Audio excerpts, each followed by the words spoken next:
to Tipping Spears with Hannah Becker. Today's conversation promises to be an insightful one with a remarkable guest. Whether you're joining us for the first time or you're a regular listener, we're so glad you're here. Our goal is to bring you closer to the innovative leaders and thinkers who are shaping our future. And today, I'm thrilled to welcome Major Geoff Ball. A native of Denver, Colorado, Major Ball attended platoon leaders class combined in 2011 and commissioned in May 2012 after graduating from the George Washington University with a Bachelor's of Arts in International Relations. In May of 2013, he reported to the basic school where he was designated as an infantry officer upon graduation with Delta Company. From 2014 to 2017, Major Ball served as a rifle platoon commander and executive officer for Company I, 3rd Battalion, 7th Marines in 29 Palms, California, deploying twice in support of Special Purpose Marine Air Ground Task Force Crisis Response-Central Command 15.2 and 16.1. He then reported for instructor duty at the basic school, where he served as the infantry platoon commander, a BOC and WOBC staff platoon commander, and finally as course director for the instructor education program. In 2020, Major Ball attended the U.S. Army's Maneuver Captain Career Course at Fort Benning before assuming command of Company G, 2nd Battalion, 1st Marines in Camp Pendleton, California.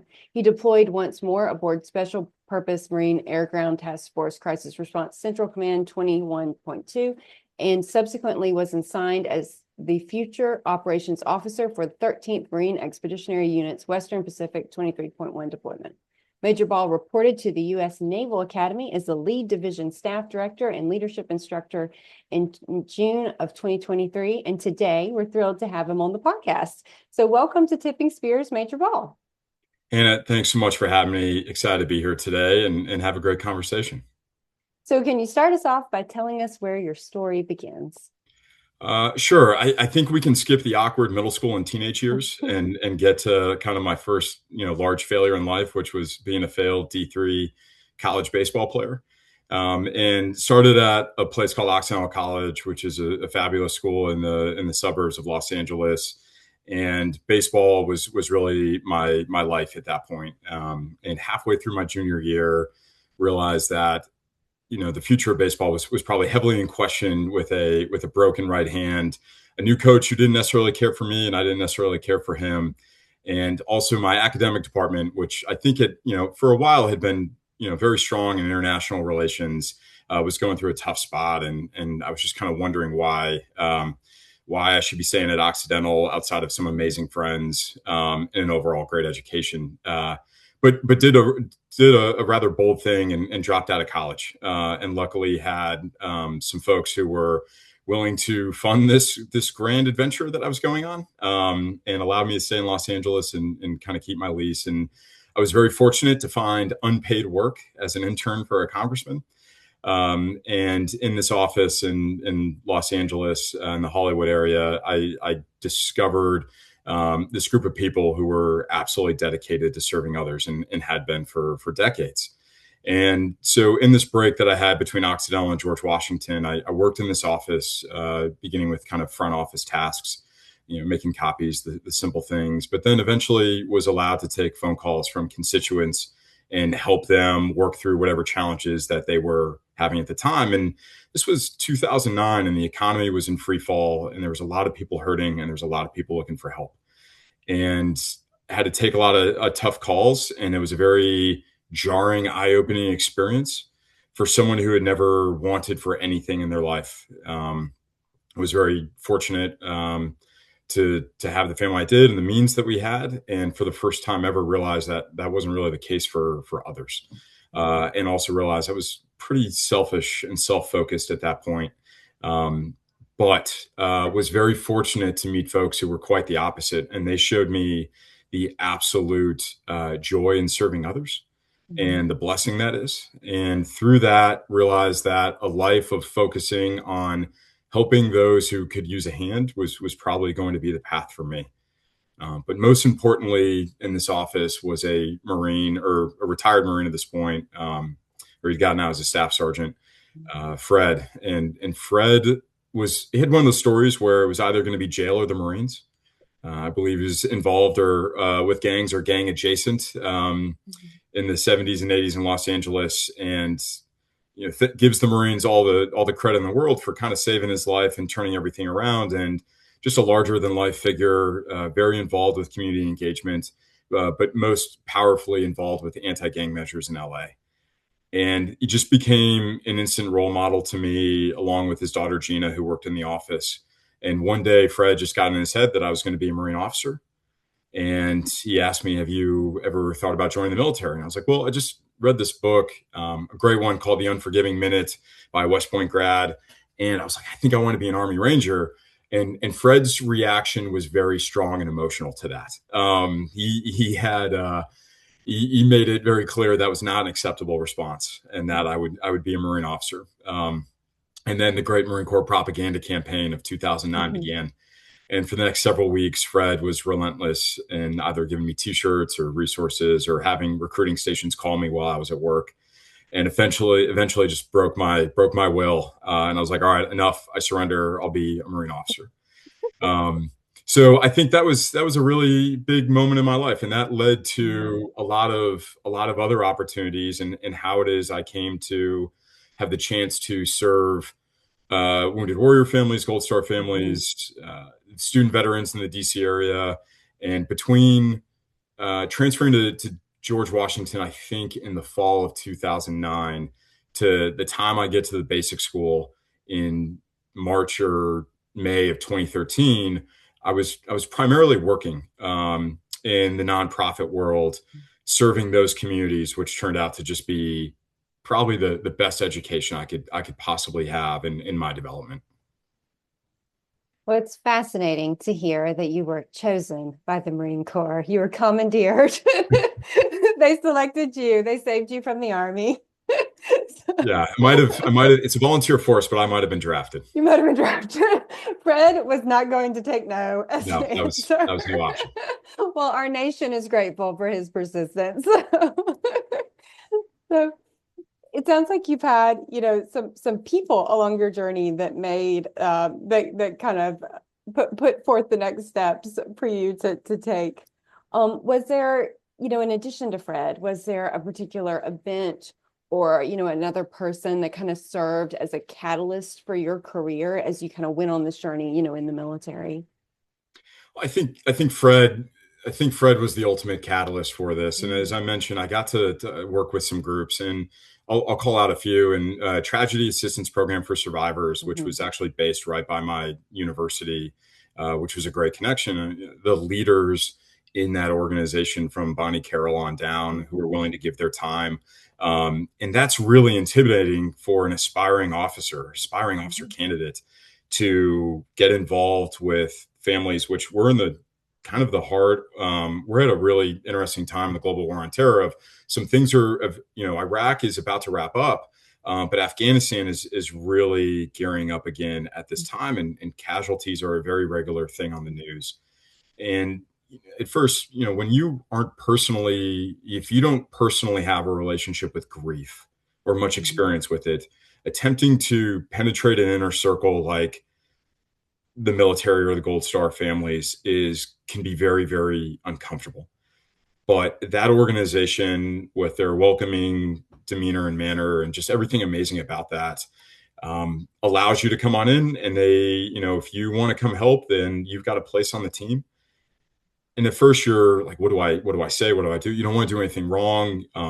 These folks have given everything. They're some of the finest Americans you're going to meet. And eventually you realize, all right, I'm just going to dive in. And if they want to talk to you, they make it, they wouldn't be there. They wouldn't have given you even the chance to do so. And you just, please tell me your story. Please tell me about your loved one. How can I help you at our, the TAPS National Conference here today? And go volunteer at their annual event. And in the beginning, you watch these families showing up, and they're going through a really, really tough thing. They aren't sure what they're even doing at this conference.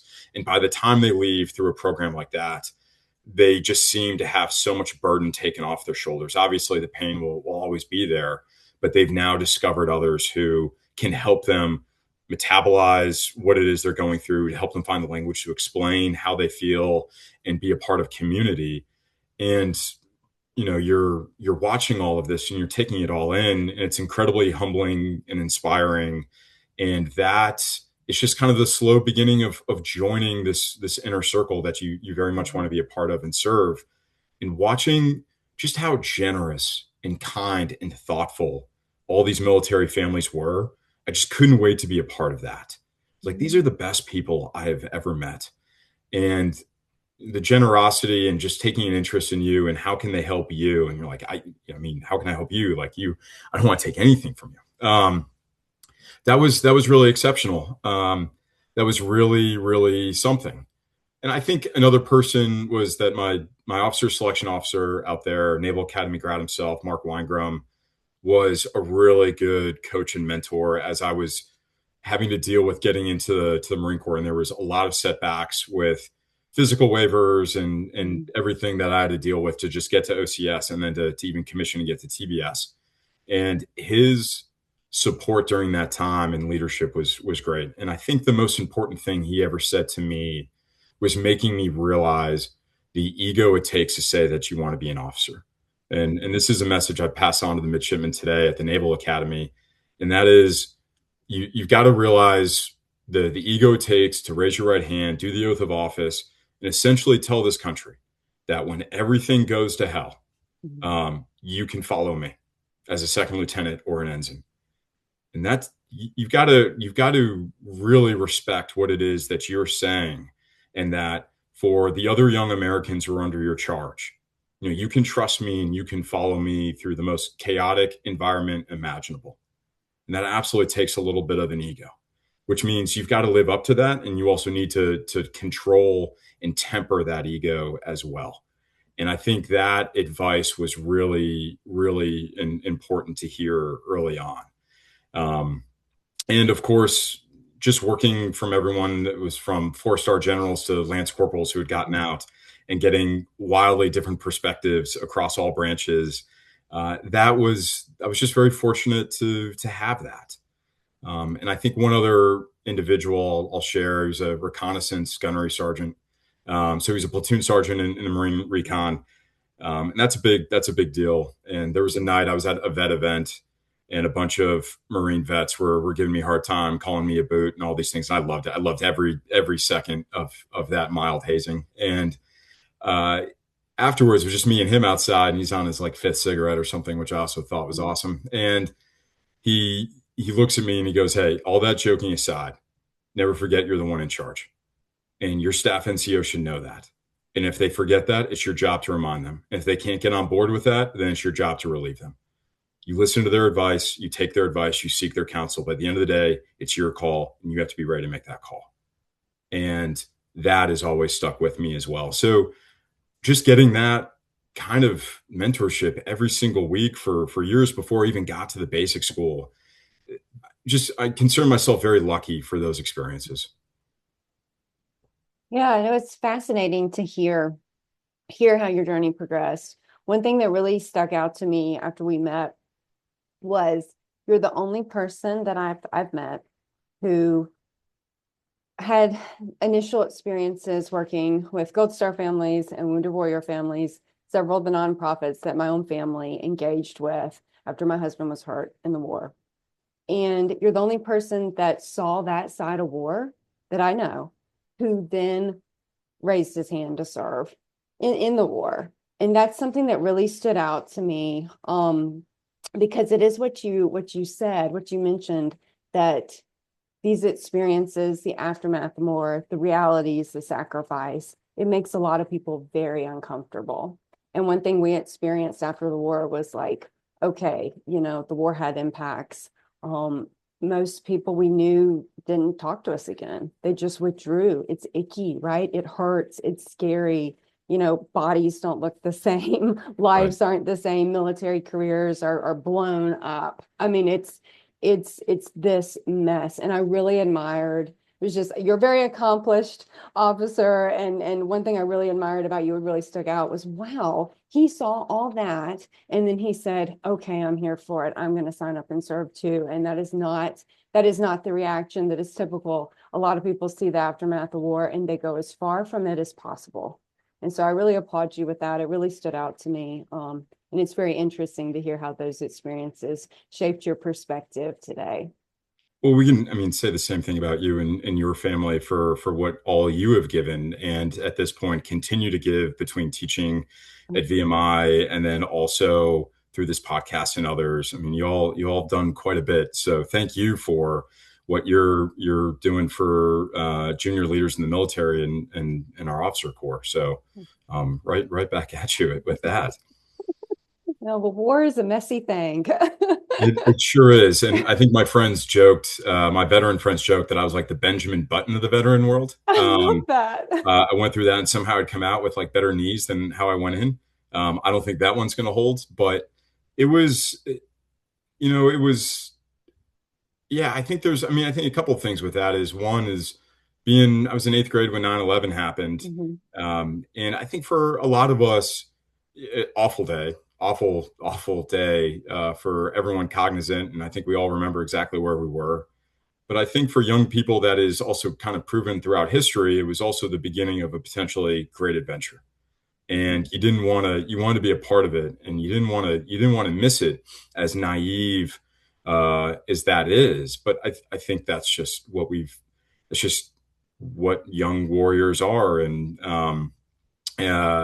young people in general. They want to go off and they need to prove themselves to the universe, and then they get to carry that with them for the rest of their lives. And I'm paraphrasing the book Young Men in Fire when I say that. And that, there was a moment where I think I was sitting in my car and I was like, okay, I'm going to do this thing. I'm going to go sign the paperwork. And I think that was at that point in my life, like that was the most scared I had ever been, because I realized as I sat there, I may not see the age of 25. That might be the case. And that I had to sit with that for a moment. And I realized if I was to not do this, if I wasn't to do this, the only reason not to do this is because I'm scared. And that wasn't an acceptable answer. And that's what I really love being at the Naval Academy. I'm around all these midshipmen who are going to go do this thing, and they're exposed to degrees of this regularly through our programming and our classes. And I teach ethics and moral reasoning in the third class year. And we do that in our third class year for very specific reasons. We give them very, very challenging and difficult dilemmas of case studies that have happened to make sure they're very aware of what they're signing up for at the beginning of their second class year when they sign something called 2 for 7, that this is their commitment to either joining active duty or they're going to pay back all the money that they owe. So it's good to be with them and help them figure that out. And some make the right call and say, this isn't for me. And I admire and I applaud them for that, just as much as I admire and respect those who do go forward, because this isn't for everyone. I know, every journey has its hurdles. Can you tell us what some of the biggest obstacles were that you faced and how you overcame them? I think the biggest obstacle early on for me was just myself, and how inconsistent I was as a performer or person, whatever you wanted to call it. And I think I would suffer from picking and choosing what I thought was important. So earlier on in life, all that mattered was baseball and my batting average.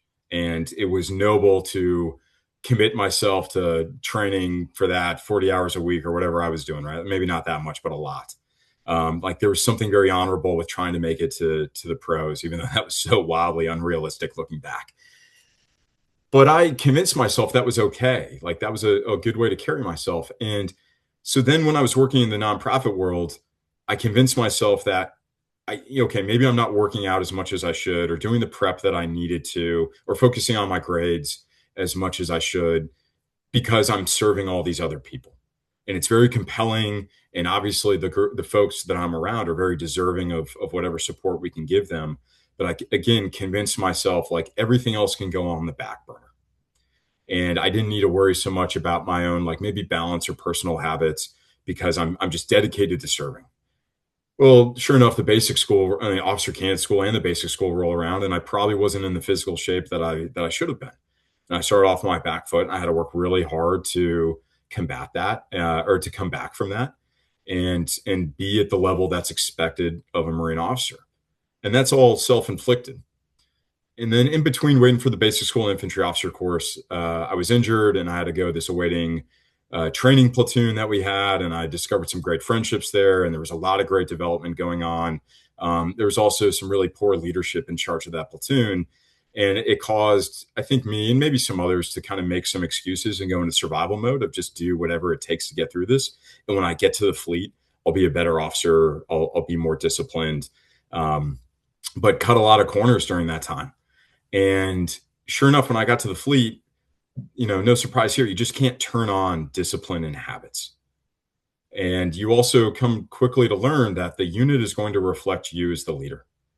And of course, anything my Marines needed, I'd stay at work as late as I could to do that for them. I felt like I was very compassionate, but for the things that maybe I didn't value as much, the platoon stopped valuing as much.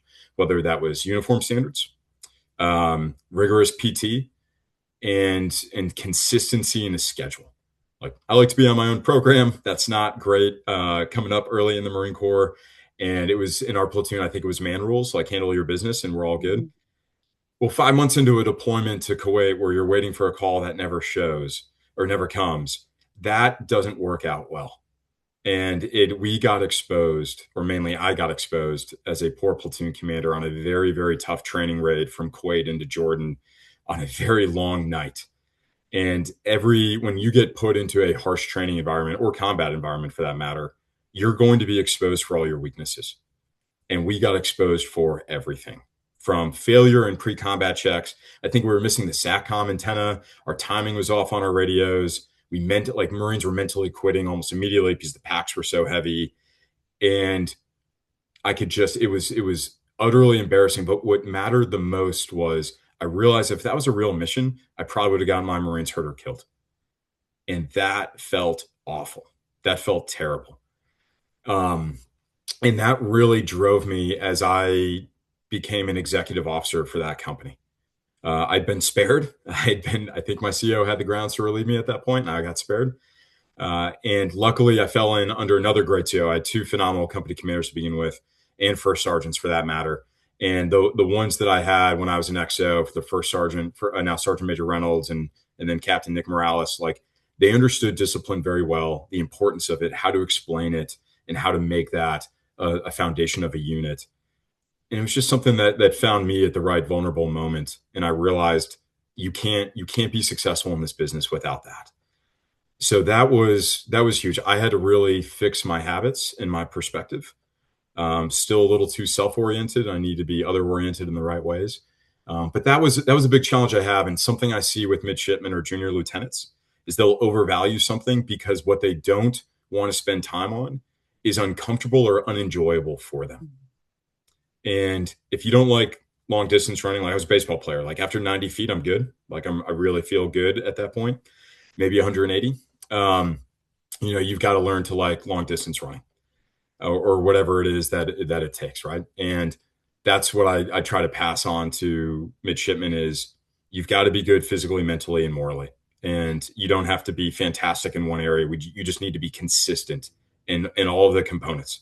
If we're telling you it's important, it's important for a reason. Oh, that's great advice. So I know you had a front row seat to many aspects of the global war on terror. So from working wounded warrior families to Abbey Gate during the withdrawal from Afghanistan. Can you share how your GWAT experiences impacted your perspective on service, warfare, and leadership? Yes, in some ways, I think I was fortunate. It's a weird word to use the word fortunate, but I think the best way to do it is wisdom is only accrued painfully. Mm-hmm. So I talked a little bit about this experience that I had before I go in, and that still remains an incredibly important part of my life. And you really understand, you really come to understand what sacrifice is and burden and duty. And so that always, it's never lost on me of what the responsibilities were and what we were getting into. But when I started working in that world, it was an interesting point in this country, and a lot of attention started to get in on the veteran and military family communities starting around 2009 when I became active with all of this. into 13 by the time I go to the basic school. And kind of one thing I've taken away is it's very easy up front to see the physical injuries. It's present, it's in front of you. And so we recognize that first as the country, whether it's the Marines or soldiers or the service member who's given their life for their country in the early days of battle or in a mishap, to those who have been egregiously wounded and they're coming home and you're seeing photos and hearing the stories. And then around 09 and into 13, we're really much more aware of, let's just call them the invisible wounds for lack of, that's the general terms now.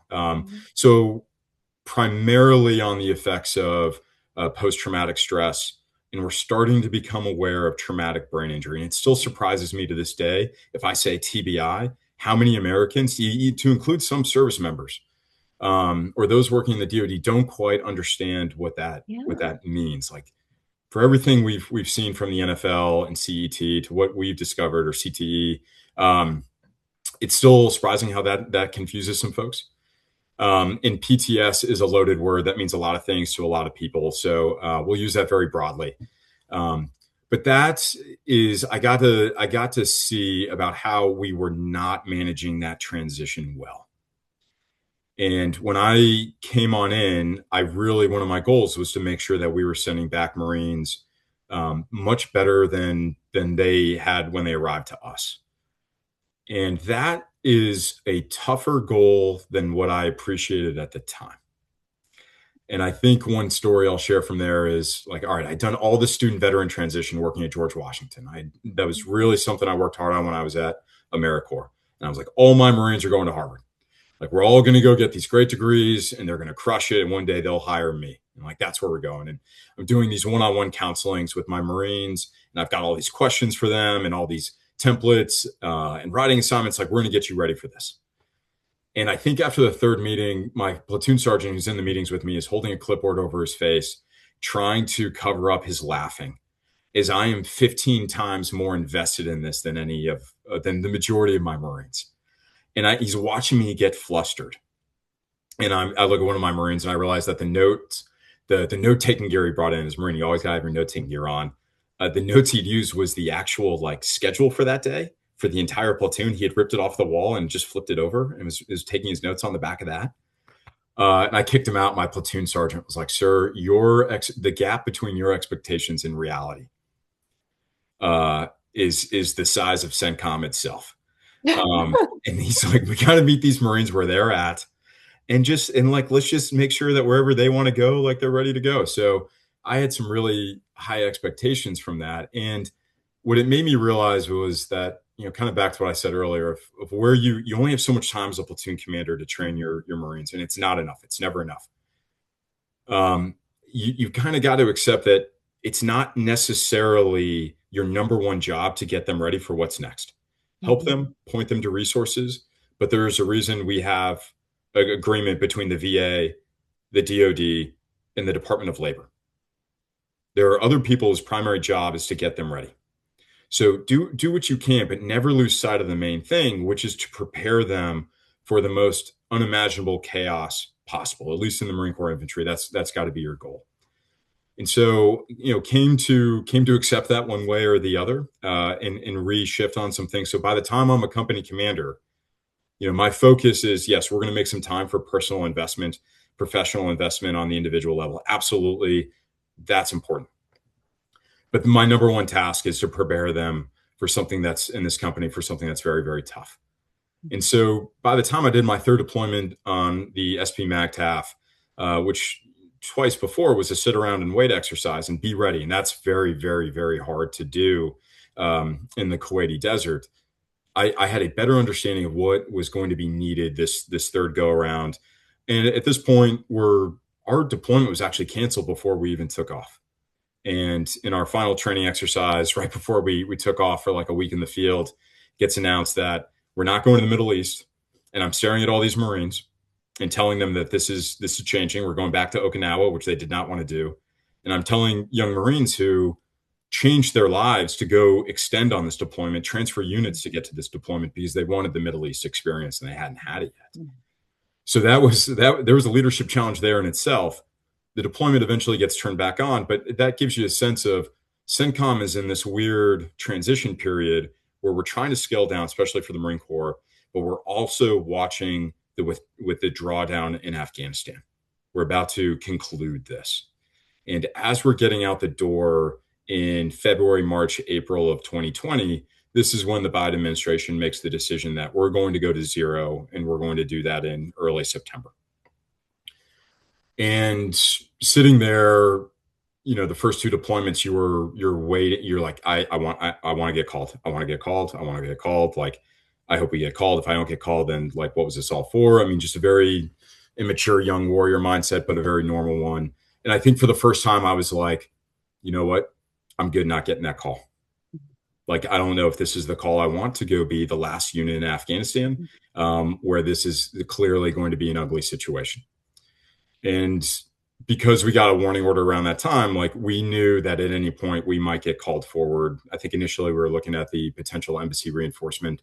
And then we're ultimately are tasked to go to the airport in mid-August. But you realize that previously we are much more likely to be called. And that offers challenge and opportunity. And the opportunity is the compelling reason of looking at your guys and like, this is why the standard goes up every week. This is why training's only going to get harder, which is the best way to stave off complacency and a lack of discipline. Things that I learned very the hard way as a junior lieutenant. So we obviously get called. We take part in the evacuation of Kabul, and we're part of some of the last forces on deck there. And I've talked about this experience more in depth, and I think we'll save the details for some other time. But for those who are interested in what Company G or Ghost Company went through in August, they go find a video of me talking about it at the American Veterans Center on their YouTube channel, where I'll tell stories about, or I told stories about our Lance Corporals. Corporals are young leaders. And for any junior officer, midshipman, cadet listening, for you to build your pattern recognition, you need to read memoirs, you need to listen to stories, take a little bit from each of them, not everything. These all war stories are a little bit of a lie, I think. But take something from it. American Veterans Center is a great resource of thousands of videos across generations of warriors who've come before you. So can't recommend that enough. You don't need to go watch my video, watch everyone else's. But my company goes through it. We're attacked, and we have a pretty high casualty rate. And 9 of my Marines, or 8 of my Marines, and 1 of my corpsmen give their lives for this country. And then it's kind of all comes full circle in a lot of ways. And for the education that I got on the front end of everything the Wounded Warrior families and Gold Star families gave me, and all those other vets I worked with, all of that came flooding back. And I knew what I needed to do with my Marines. And now we can focus on your transition out and how it is that we get you to where you need to be as a successful, functioning American citizen going forward, or continuing your career. And very grateful the fact for all the old phone numbers that I called up. Everyone answered and went above and beyond in their support of the Marines and sailors of my company. And I think just because the nature of a war that expands 20 plus years, I ran into at Abbey Gate. I mean, one of my Marines for my first deployment was there doing security with State Department. When I was working with George Washington Student Vets, the president of Georgetown Student Vets, who was a Marine, a Margin Marine, came through Abbey Gate as a New York Times reporter. One of the RSOs for State Department was the president of George Washington Vets when I was on the executive board. A lot of the folks who were able to pull out were from connections of folks that I worked with in the past and I hadn't talked with in a while. So very, very surreal experience of reconnecting with individuals who were so influential in my development from their experiences in 2003, 2001 to now all the way at the very end. So that was something I think I'm still wrapping my head around. But that goes, I think to wrap that up is the lessons that the generations that came before you those lessons are important to listen to. Mhm. Those lessons are incredibly important to listen to. And then because when things get tough, things are tough. And Mhm. that's timeless. Like whatever the Greeks wrote hundreds, thousands of years ago, it's still true. It's all true. Like all we need is just go read Greek literature and plays. You'll have everything you need to know. So there's kind of my synopsis of 20 years of war there, somewhat quickly. Oh, that's a great way to frame it. I think it hit me the other day that we were at war 20 years, which is still the majority of my lifetime. Like we have been at peace less than 20 years in my lifetime. Mhm. And it kind of like you realize the magnitude, which you kind of described in like the overlapping of generations when they were there, when you met them, and then here it's kind of coming full circle. It's a really interesting from like a military and veteran community perspective, it's an interesting dynamic, a connection that I think we have that is kind of this point in time and people that understand those experiences. And it may be like the only thing we have in common, but it is this thing. And it really really shaped lives and fates and destinies in ways I think most of us are still trying to wrap our head around. Yes, yeah, absolutely. I mean, we'll probably spend our lives making sense of some things. Yeah. I don't think that changes. But as Carl, I was very fortunate to talk to Carl Marlantis at one point, and author of What It's Like to Go to War and Matterhorn, just two classic reads that every junior officer should read and have on their shelf. And he just put it very simply to me that I think really helped, which is the purpose of life is growth, is to keep growing. And so whatever's going on, you just keep learning from it, and you keep moving forward. And this is a guy who carted around his experiences in this 800-page book for 20. I think it was like 20 years before it was ever published. He went to hundreds of publishers. Imagine taking your most intimate personal stories, passing it to people, and being rejected for 20 years. And then when it's finally published, find a Marine officer who hasn't read Matterhorn or What It's Like to Go to War. Um, and so that's really something. But that was really wonderful perspective to get from him. And I also just think it speaks to the community of, here's this very famous author who's done a lot for us all. And, he just got in touch and he was like, hey, yeah, absolutely, give you an hour on the phone. And but that's the military community that I fell in love with when this all began and drew me in the first place. So, junior officer leadership development's been a significant part of your own career journey.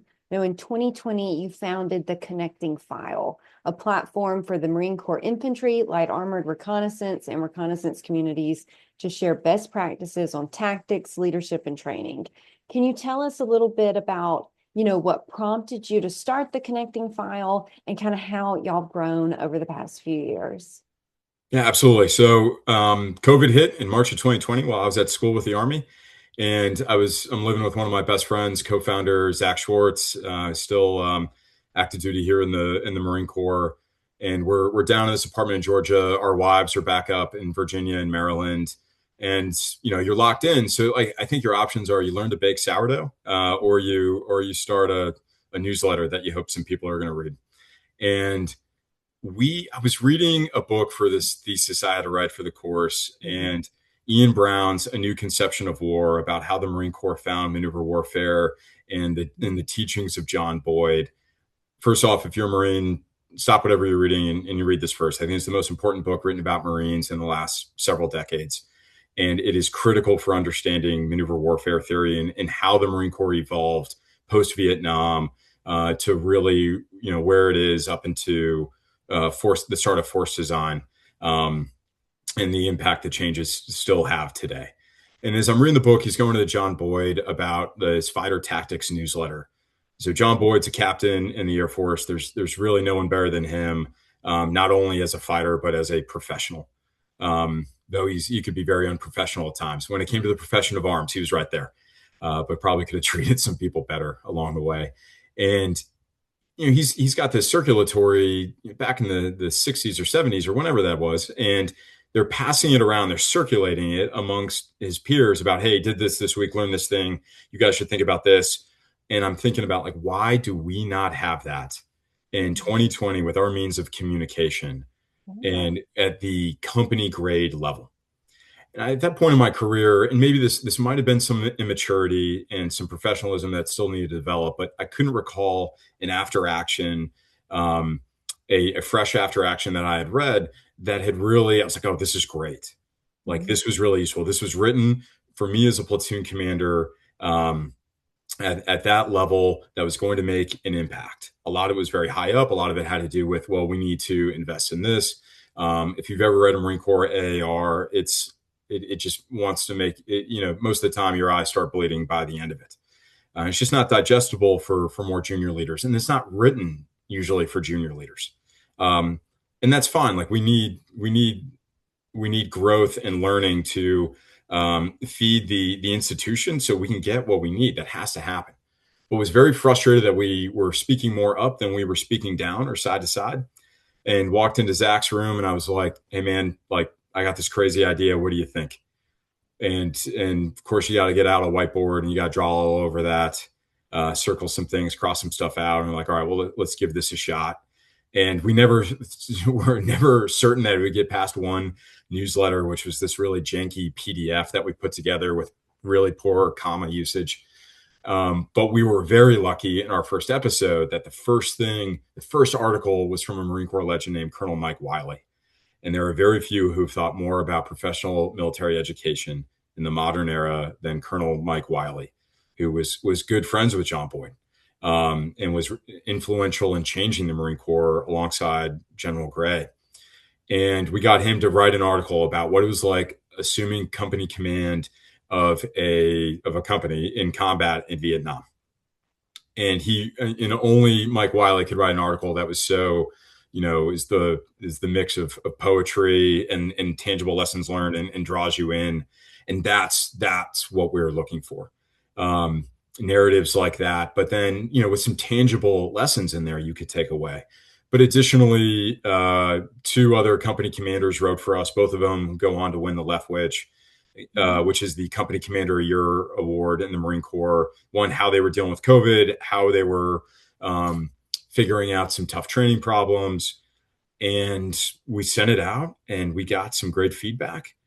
And then we started keep asking for articles, and once a month we'd collect them and then push out 4 or 5. And it kind of just kept going. And I think early on we were still waiting from a Marine Corps or an email from headquarters Marine Corps being like, hey, what are you doing here? But that never came. And that self-doubt, which will always kind of exist, subsided a little bit. And over time, we got some other guys on the team, Major Mike Hansen, Major Eric Todorsky, other amazing infantry professionals that helped us edit and curate articles. And then over the next couple of years, like refine the process, figured out where the commas went, and then moved to Substack, which was far easier to put out more regular articles than these PDFs that sometimes folks would hit you up and be like, hey, can you send me everything? And you're like organizing 25 PDFs to shoot out. Like, there's got to be a better way in 2023. And sure enough, there are many. So it's grown over time, and we're very, very fortunate to serve as a platform for others and their voices. And whether you're, a sergeant, a lieutenant, captain, we've been fortunate to have some battalion commanders write for us. Our whole point of his existence is you are trying to solve something that's very challenging. You've done so, or you've got an idea, and this is a great way to share it very quickly with others. Marine Corps Center for Lessons Learned is under tremendous leadership with Colonel Christmas, and they're doing a lot of great work. But it is always going to be difficult with something that is behind a common access card where not every Marine can get to. And there's a way of writing there that has to be done that way for the institution. But you're an educator, and for the educators listening, like the best way to teach is through stories. And so to have a narrative way of explaining lessons learned is really useful. And we have great periodicals like Proceedings in the Gazette, but the audience for there is very much the institution. And I think naturally we like to look up and speak up because that's where we're trying to go next. It's the next big and big challenging problem. And we tend to overlook that we need to speak down the chain as well, and focus down the chain and make sure the Lance Corporal and the Lieutenant have what they have. and that they can be heard. Because I know every leader in the Marine Corps is asking for feedback and going up, but along the way it gets filtered. And it gets adjusted. And this is a way for a lieutenant to write an article about how they don't have enough drones, and for it to immediately get to a general over at CD&I or the division and be like, I was not aware of this problem. Like, there's something we should probably do about this. Or, hey, we solved how to employ FPV drones at the battalion level, like 3rd LAR did. Here's our playbook. These are all the challenges you're going to face. Call us if you got problems. So we found a gap in our learning ecosystem that we're just covering down on that sector now. It's fun. It's a blast. Excited for 2026 and some growth that we have along the way. Picked up another team member, a prolific writer, Major Ben Van Horick, who's coming aboard, and so we've got a lot of growth coming. There's the desire to keep this alive into our 6th year, which still sounds crazy to say. And now we're looking at how we sustain this, to make it to 10, hopefully. But yeah, it's been fun, and we've definitely seen some interest from ROTC and some midshipmen. So hoping to maybe get some of their voices. Because at least at the Naval Academy, the drone team there is exceptional, and they're teaching the rest of the Department of Defense on how to do this thing. So that's where the connecting file started, and where it's kind of going. That's fascinating to hear. Y'all really, you built kind of a resource hub, and then you've got this feedback loop going that it sounds like, it was a kind of a critical gap there. And y'all really stepped up to the plate with this. It's fascinating to hear how it got started and how it grew. I'm glad you didn't spend COVID learning how to bake bread. So yeah, I mean, if you make good sourdough, it's good sourdough, right? Like everyone loves that. But yeah, we went a far nerdier way. And we're very thankful for the folks who helped us along the way, who are other professional military education legends like Brendan McBreen and Damian O'Connell and a bunch of others. So this was a team effort. We're just the guys who put the PDF together. So in your experience, what are the most common development gaps for junior officers today, and how can they take charge of their own growth?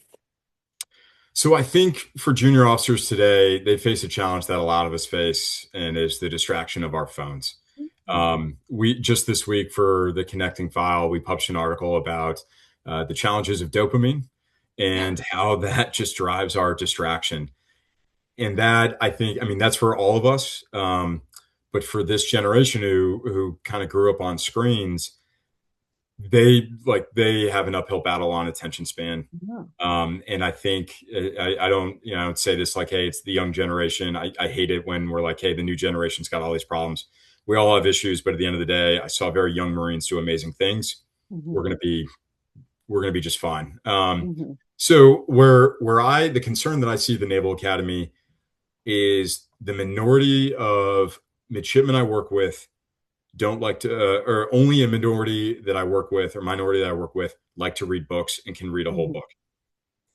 And if I've had any success in this world, it's probably not only the mentorship I was lucky to have, but I just read and I read and I read. And I had parents who put books in front of me at a very early age, and I consumed, it seemed like a book a week for the majority of my life. Now my phone has broken me to a degree too, and it's harder for me to read as much as it's harder to read these days than it used to. So I get it. But the need to consume as much information as they can, and it doesn't have to be a book, on previous experiences, on history, on international relations, on human behavior and performance, is absolutely critical at an early age, because that is what they're going to pair with the science of warfighting and the doctrine and the techniques and procedures they will get when they finally, when they go to the school or the training that they're going to go to. So I am seeing a gap in understanding that they need to be more deliberate and intentional with their time and how they're learning. And they need to understand that they've got to do this on their own. Like, no one's going to make them do this. They've got to want to do this. They need to understand why it's important. And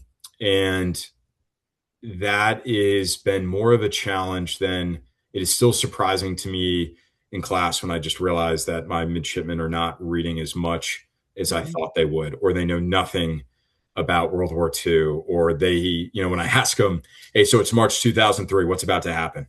And they're like, college basketball playoffs. And you're like, yeah, I'm gonna need a moment. I'm gonna need a moment there. Because I watched the invasion of Iraq for my bed as I was homesick that week. So I think there's that, and one of the things that we have to do better on our end, um, at the Naval Academy, I wish we did a better job of giving them some time Mhm. to sit and soak with an idea, Yeah. and to really, I wish we limited the credits they could take a little bit more. This is just my opinion. For all of my bosses listening right now. But I do think some of the benefits out of a liberal arts college like Occidental, and maybe there's probably too much of laying on the hill thinking deep thoughts about philosophy. Um, and I could have been more productive, but the midshipmen are incredibly busy. They work very, very hard. It's not a laziness thing.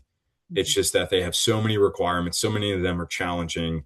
It's a STEM heavy school.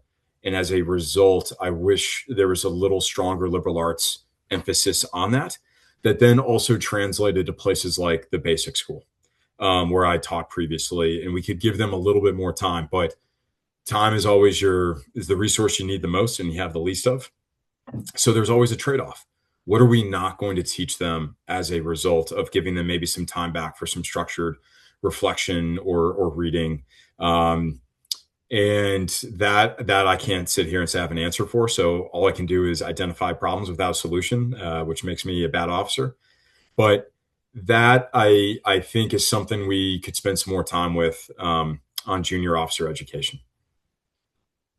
So, what differentiates good junior officers from truly exceptional ones?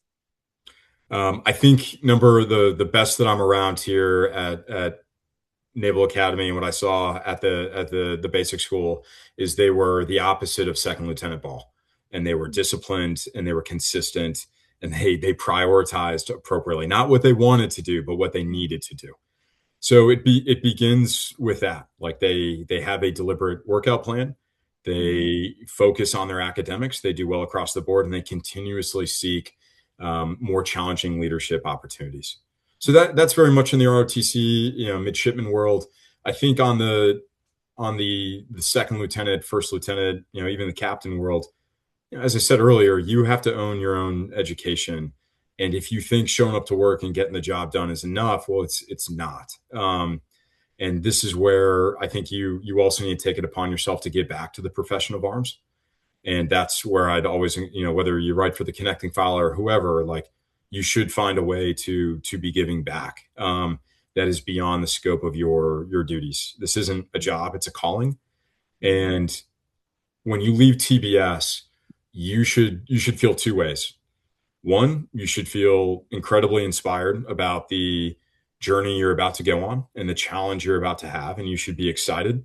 And with that excitement, you need to pair that with the humility of, I've learned so much in 6 months, but I know a fraction of what it is I need to know. And I need to continuously work every day to get smarter, stronger, um, improve my character, until I take off the uniform. And part of the reason I love being a Marine is that is a daily physical, mental, and moral challenge. That's the way at least I view it. And I think the people I respect and admire view it as well. And back to what Marlanta said, the purpose of life is growth. So if you're not finding a way to make yourself physically, mentally, or morally stronger or more capable every day, you're you're you're you're not giving yourself the advantage that you need as a leader or in the future fight that you're going to face. That's great. Great advice. Great insight. So, how has the approach to professional military education changed, since you commissioned? And then, what new development in junior officer leadership development are you most excited about? What of those changes, kind of gets your motor running? Well, I do think we are getting better. I think the Marine Corps is only getting better, and the basic school from where it is now, Mhm. from where it was when I went through in 2013, is it's just they're getting a better education.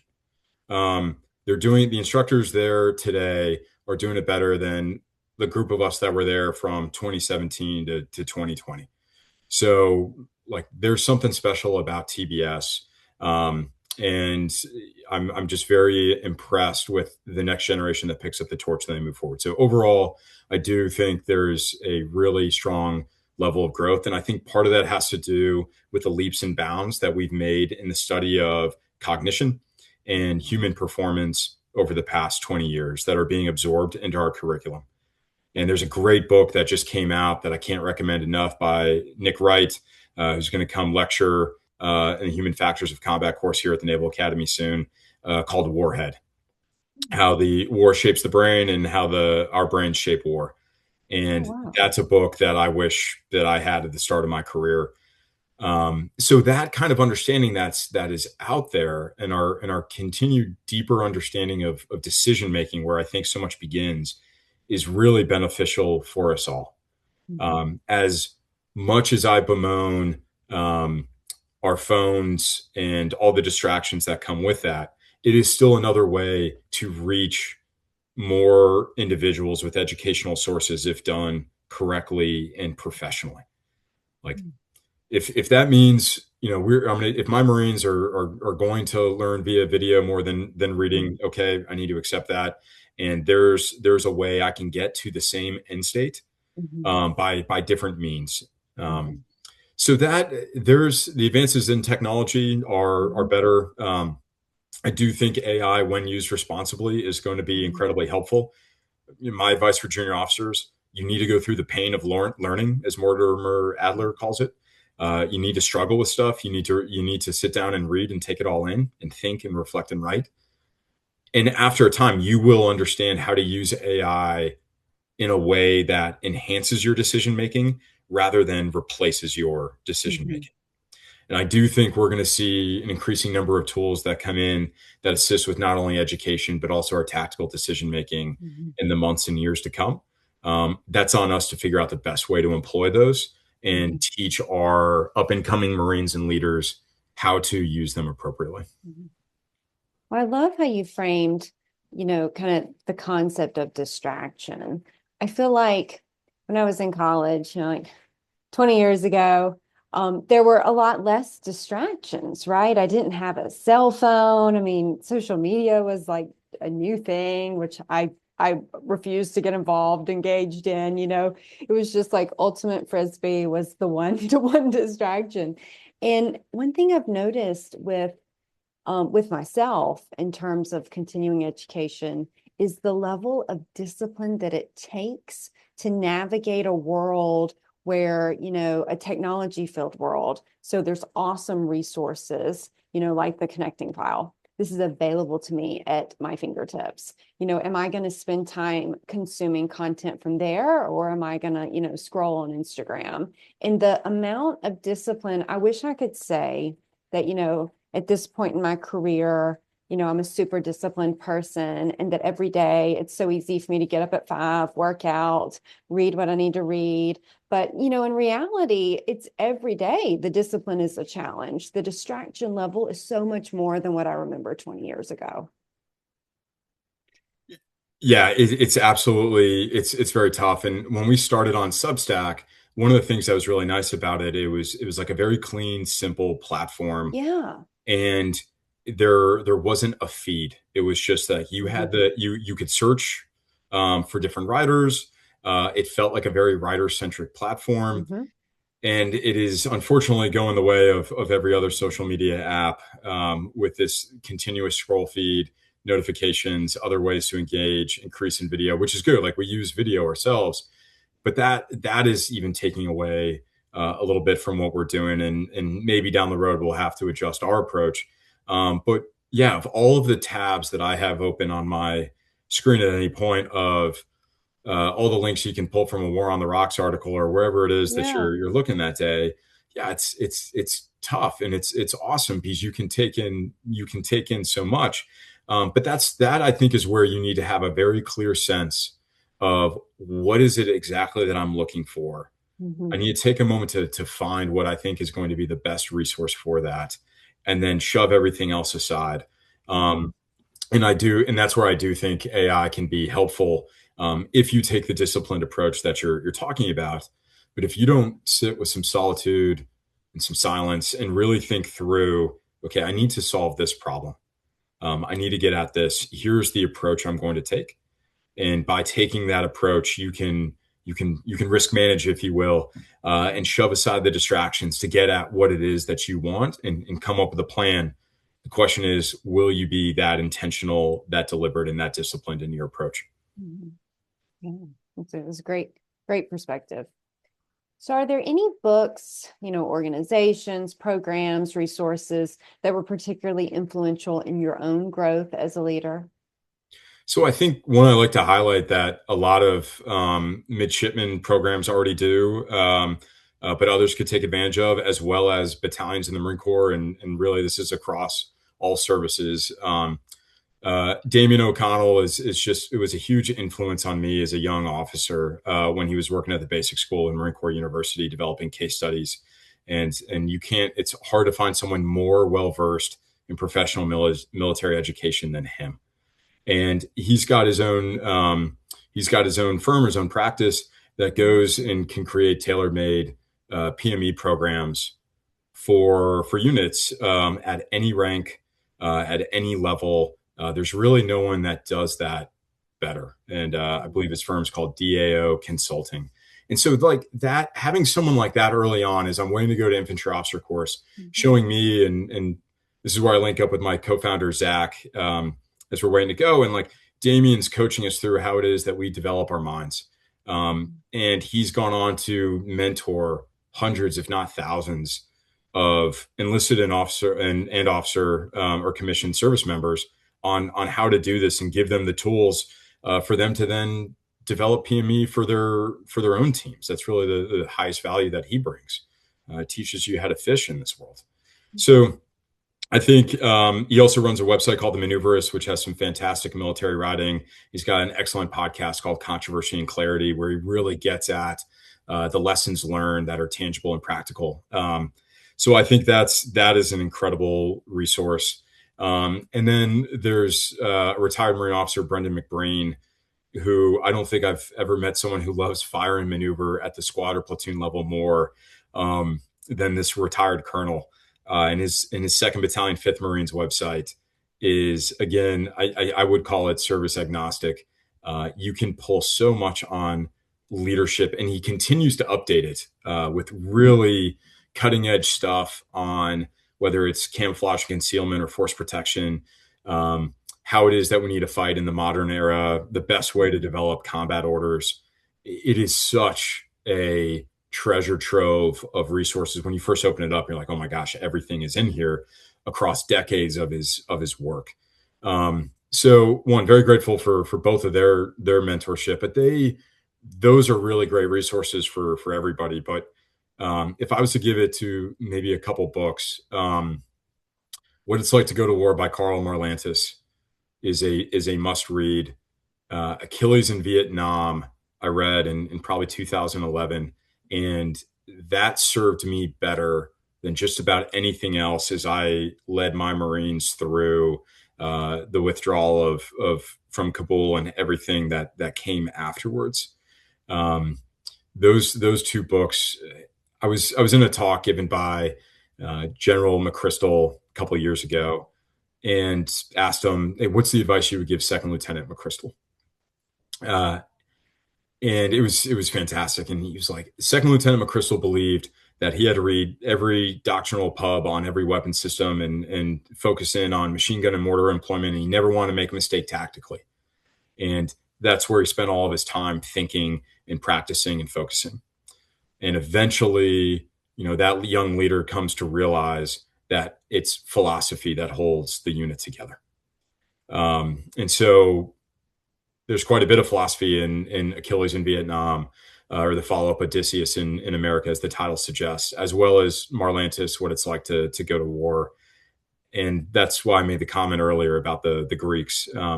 There's so much that's already been written about what it feels like to anticipate going into battle, what it feels like in battle, and then how you come home from that. And those are the hard lessons. The techniques and procedures, you got to learn that. You got to take the time to do it. But you most importantly need to understand how to build a team and then keep it together. So those, I think if you start there, you're in good shape. As you look back, across your time in uniform so far, what moments or accomplishments stand out as the most meaningful to you personally? It's in the Marine Corps, it's the people. And I've just been very, very lucky at pretty much every single command or unit I've been with. I've just been around amazing folks that I'll be friends, if not brothers, with for the rest of my life. And whenever you go and suffer with somebody, like the shared misery just builds teams. And it's type 2 fun, right? You look back and enjoy it at a later date. And I still am in touch with my members of my first platoon, the team that I was when I was XO. Very, very fortunate to remain, build just some amazing relationships as an instructor at TVS. And then you go through something really, really hard as a company commander with your Marines. Like, there's no better rank or job in the Marine Corps than company commander. Like, the only thing that probably there is like sergeant and squad leader. I think those two are probably the best. And, even if we never got called to Afghanistan, our time in Jordan was so amazing at our own little base, kind of being left alone to train as hard as we could, but also be able to get out and go to the Dead Sea and Petra and really experience the adventure that we want as Marines. That time together with just the people who were on that team, I think I'll always be most thankful that I was able to fall into the ranks of Ghost Company, 2nd Battalion, 1st Marines. And then currently at the Naval Academy, I'm around such amazing professionals, civilian and military, teach incredible curriculum that's taught me more than it's probably taught the students. And then just to get recharged and refreshed with each arriving class of plebes. And as you know from yourself teaching at VMI, being on a military service academy it's awesome. It's a great place to be. So I'm very fortunate for the career that I've had and the folks that I've been around and the opportunities I've been given. So to narrow that down, I don't think I can do that. But I'll tell for the junior officers listening, if you're wondering what to do next in your career, go teach. Whether that is the basic school or the Naval Academy or ROTC or School of Infantry or whatever MOS you have, go teach. You will never regret that. You giving towards others in that way is so rewarding, and you will understand your MOS and leadership so much better for it. And that there's no better use of time when you're not directly leading than to go teach somewhere. That's great perspective. I feel like anytime I teach, I learn so much more than I think I'm even able to impart, which is not what I expected. Absolutely. So any final words of advice or parting thoughts for the audience today? I think I've shared quite a bit, but I think the most important phrase that I don't know how many times I've said that now in this talk here today, but we'll say a phrase that's always stuck with me from my second company commander that I think is the absolute gospel of being in the Marine Corps, and that is everything you choose to do or not do gives either you or the enemy the advantage. And keeping that in mind when you're making the determination of whether you're going to spend an extra half hour learning something. Are you going to be deliberate in your own PME plan? Are you going to go run an extra mile today? Are you going to go do something for your team to build up trust? Like, you just keep that in mind, and you will always do the right thing that you and your Marines or your sailors or your soldiers need one day. So I'm thankful someone told that to me. It's done a lot for me. Pass it on here, and hopefully it helps someone else. Well, thank you so much, Major Ball, for sharing your insights and experiences. Your contributions to our nation have impacted so many, and I so appreciate you taking the time to come on the podcast. Well, thank you so much for having me, and thank you so much for what you're doing with this podcast. I know it's helping a lot of people. So please keep it up, because we all could use the help. Well, thank you. And to our listeners, thank you for tuning into this episode of Tipping Spears. I hope this conversation has sparked new ideas and challenged the way you think. Don't forget to subscribe to the podcast, and we'll catch you next time with another exciting guest.